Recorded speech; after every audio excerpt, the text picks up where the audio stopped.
Well, the 16 days of activism for no violence against children, women and children in South Africa, that campaign may have come to an end yesterday, but government and the alcohol industry are continuing to take the message to various communities. Today, that part was Soweto. It was a march, in fact, a 10-kilometre walk from Walter Sisulu Square to Konka, a popular nightlife spot in Soweto.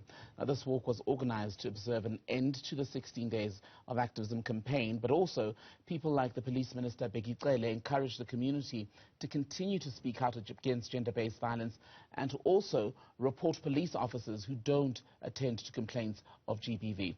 Linda Mnisi reports from Soweto. Ending 16 days of activism against women and child abuse with a march in Soweto, bringing the South African Police Service as well as social development and other stakeholders. I'm joined now by Tebogo Lerole. He is the founder of Mzansi Act. Now, Tebogo, thank you so much for your time. I want us to talk about the importance of having such a walk in the streets of Soweto. We know how busy they are, but particularly during this time, the festive season, where everybody will be going back home. It is very, very important, especially for us as SCOs. We need to constantly have programs where we highlight the plight that women and children are facing. And it is also very important because for us it's educational.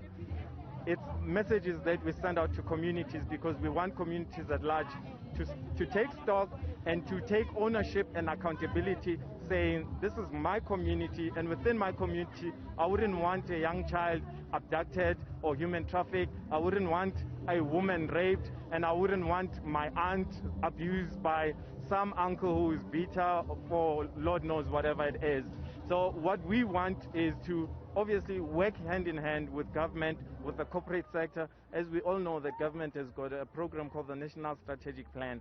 So for us as an organization, we take up the pillar 2, which is awareness and creating programs of educational programs and creating programs where we reach out to communities. We teach them what GBV is, because I can assure you, if we start questioning the true sense of this question and ask larger, broader civil society in terms of GBV, do they really know and understand what GBV is? I promise you, a lot of people still don't have understanding what GBV is. So it is important for us to educate, but it's also important for broader civil society to take accountability, especially the men and the boys, because from time to time we come across cases of young married couples, young boys taking their lives and killing their better halves, and so on and so on. So we just want to end the scourge. We want to reduce the scourge. We've given ourselves a period of 10 years. We want to remove South Africa from being one of the highest countries that are perpetrators of GBV. All right. And looking at this particular period, the festive season that is, working with establishments such as Konka are very important, and the liquor industry in its entirety. Talk to us about how they play a role in ensuring that you're able to achieve your goals, because such establishments can be breeding ground for perpetrators. They can be seen as such. Absolutely. Again, it is important because we all know that most of these social ills will emanate from something, either substance abuse, either someone who was drunk to a level that we don't understand, because you could easily leave an outlet that you went to experience leisure from, but at a stage where you're highly intoxicated, you could end up in an accident, you could end up killing we don't know how many people, and that also still falls under GBV, because if there are people who are harmed, they are harmed because of your reckless behavior. So it's very important, because again, one thing about GBV, it's very, very tricky.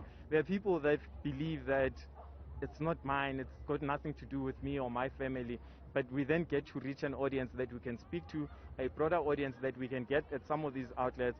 But the nicest part is once you start talking to men, to young boys, to women, and try to conscientize them, try to make them understand how much we are affected by GBV, only then people start understanding. So these spaces are very, very crucial to us to utilize, and we are going to the festive season. We obviously want that, even when you start thinking that I could, or take advantage, that we want to be that constant reminder that says to you, remember, you cannot, we are within the 16 days, and beyond the 16 days, we are still within 365 days of no GBV. So we want to be that constant reminder.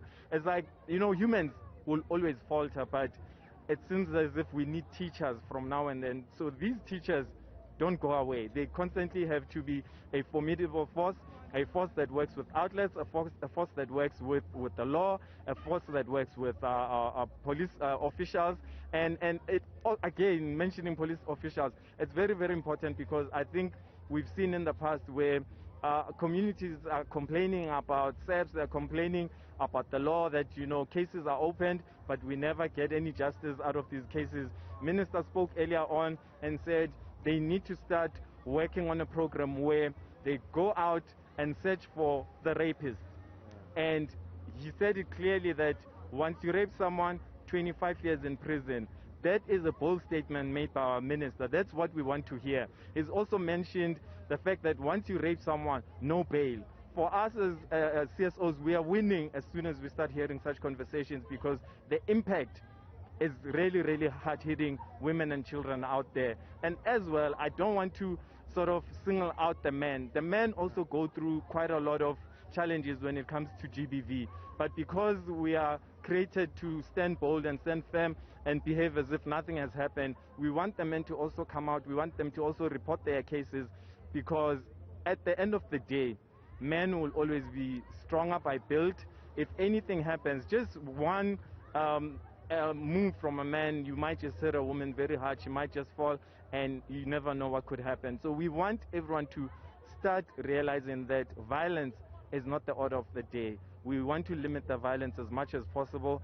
And as well, I want to include the LGBTQI community. It is important that we speak on them as well. They are affected, they're a community that is really, really affected by us as a people. We need to correct ourselves. We need to learn to understand each other, learn to live together, and learn to love one another, because we are all what we have. All right. Tebogo Lerole is the founder of Mzansi Act, now speaking to us about really the importance of having such walks and such functions, especially right as we end off 16 days of activism and as we enter the festive season where many women and children are likely to be vulnerable. For Newzroom Afrika on Channel 405, I'm Linda Mnisi in Soweto.